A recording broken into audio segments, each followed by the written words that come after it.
Par Larry Hodgson 10 novembre 2015 des amaryllis pour Noël. Parmi vos courses de Noël, n'oubliez pas vous procurer un bulbe d'Amaryllis hypstrom. Ce gros bulbe à gigantesques fleurs en trompette est très facile à cultiver et fleurit environ 3 à 8 semaines après son empotage. Donc, si vous voulez des fleurs pour Noël, c'est le bon moment pour le démarrer. Les bulbes d'Amaryllis commercialisés contiennent déjà les boutons des fleurs à venir, donc même les pousses noires auront du succès. Et avis aux parents, c'est un beau petit projet pour initier les jeunes à la nature. Comment faire l'Amaryllis se vend souvent en nécessaire comprenant un pot, du terreau et le bulbe. Mais attention, les bulbes vendus en nécessaire sont habituellement de deuxième qualité. De plus, les pots inclus dans le nécessaire sont souvent trop petits, n'ont pas de trou de drainage ou ne sont pas assez lourds pour tenir le gros plan debout. On réserve les meilleurs bulbes pour la vente en vrac, et on les vend moins cher que les nécessaires. Donc, si votre jardinerie les offre à nu, n'hésitez pas. Vous pouvez acheter une plante déjà empotée et en train de fleurir, mais alors, vous payerez le gros prix pour une plante dont la floraison est peut-être déjà sur le déclin. Si vous achetez un bulbe en boîte ou en vrac,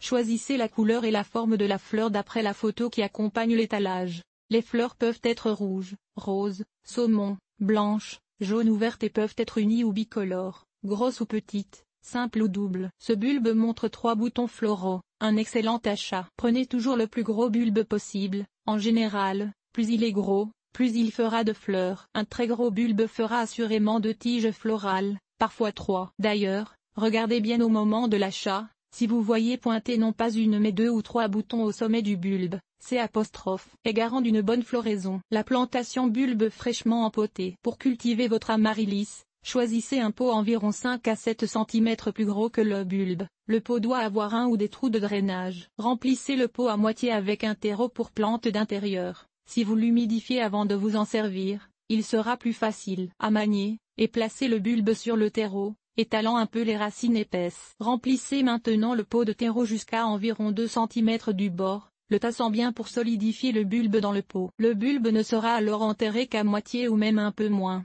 Ce qui est bien, car cela assure qu'il y ait assez d'espace dans le pot pour le développement des racines. Placez le pot sur une soucoupe et arrosez légèrement. Vase à amaryllis. Il est aussi possible de cultiver le bulbe dans des billes ou des pierres ou même à nu. D'ailleurs, il existe à cette fin des vases spécifiquement conçus pour tenir un bulbe d'amaryllis au-dessus de l'eau. Par contre, si vous n'utilisez pas du terreau dans sa culture, le bulbe ne pourrait pas refaire ses forces après la floraison et ne fleurira plus, il ne sera bon que pour le compost. Enfin, pour nos amis dans le sud, vous pouvez cultiver l'amaryllis en pleine terre dans les zones 8 à 11. Elle réagira alors comme une vivace et peut même fleurir à plusieurs reprises pendant l'année. La culture une température normale d'intérieur, entre 18 et 25 C, conviendra pour la culture de votre amaryllis. Elle peut même tolérer jusqu'à 5 C au besoin. Arrosez parcimonieusement au début, puis plus abondamment à mesure que la tige florale se développe. Curieusement, les feuilles, longues et étroites, sortent souvent pendant la floraison ou même après. Le terreau devrait être légèrement humide en tout temps. Un emplacement ensoleillé est idéal, car il stimulera une tige florale plus courte et plus robuste. Hypstrom Red Lion. Le bulbe fleurira en aussi peu que 3 semaines, mais généralement après 5 à 8 semaines. Si la floraison arrive trop rapidement à votre goût, placez le bulbe dans un endroit frais peut la retarder. Si vous voulez l'accélérer, augmentez la température. Pendant la floraison, ne vous gênez pas pour mettre la plante dans un endroit plus visible, même si l'emplacement est moins éclairé. Quelques semaines de faible éclairage ne lui dérangeront pas trop. Après la floraison, remettez la plante au soleil. Vous pouvez couper la tige florale si elle vous dérange, mais pour la santé de la plante, mieux faut la laisser quelques semaines, tant qu'elle est encore verte, car elle fait de la photosynthèse et contribue alors à nourrir le bulbe. Notez bien qu'il est bien possible que votre amaryllis produise des fleurs hors saison, plus tard au cours de l'hiver ou même au printemps. Ou à l'été, un prime qui se prend bien. Vers une nouvelle floraison il faut un éclairage maximal pour faire refleurir une amaryllis. Si la première floraison est presque garantie, on ne peut pas en dire autant des autres. En effet, l'amaryllis exige beaucoup de lumière et d'engrais pour refaire un gros bulbe dodu capable de fleurir l'année suivante. Et si l'engrais est facile à donner, utilisez l'engrais de votre choix. L'amaryllis s'adapte à toutes les formulations. La lumière fait terriblement défaut pendant nos hivers. On peut l'aider en plaçant le bulbe à l'extérieur l'été, après l'avoir acclimaté au soleil direct, bien sûr. Une croyance aussi populaire que bizarre veut que l'on coupe les feuilles après la floraison, N'y croyez pas. Ou voulez-vous que le bulbe puise son énergie pour la floraison suivante s'il n'a pas de feuillage? Laissez les feuilles intactes, les coupant seulement quand elles jaunissent. Contraire à une autre croyance populaire, il n'est pas toujours obligatoire de donner une période de dormance à votre amaryllis à l'automne. Tout dépend du cultivar, car certaines sont à feuilles persistantes et d'autres à feuilles caduques. Regardez plutôt comme elle réagit. Si son feuillage est encore bien vert en septembre-octobre,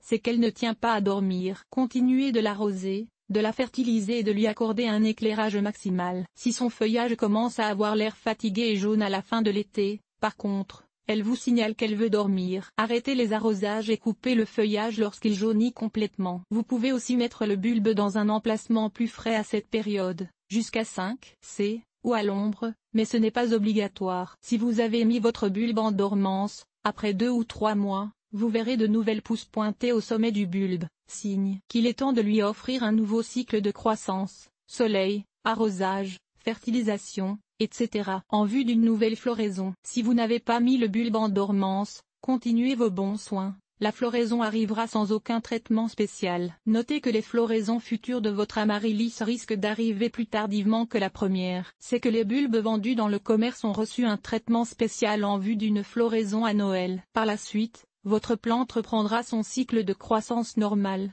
habituellement une floraison entre janvier et mars. Si votre bulbe ne refleurit pas, continuez un bon entretien, mais essayez d'augmenter l'éclairage. C'est presque toujours la source du problème. Si oui, la floraison aurait lieu l'année suivante. Où trouver des bulbes d'amaryllis? Généralement on les trouve sans difficulté dans beaucoup de commerces entre octobre et décembre, même dans les supermarchés. Mais le plus gros choix est en jardinerie. Il est aussi possible de soutenir la société Huntington du Québec en achetant des bulbes amaryllis de leur part.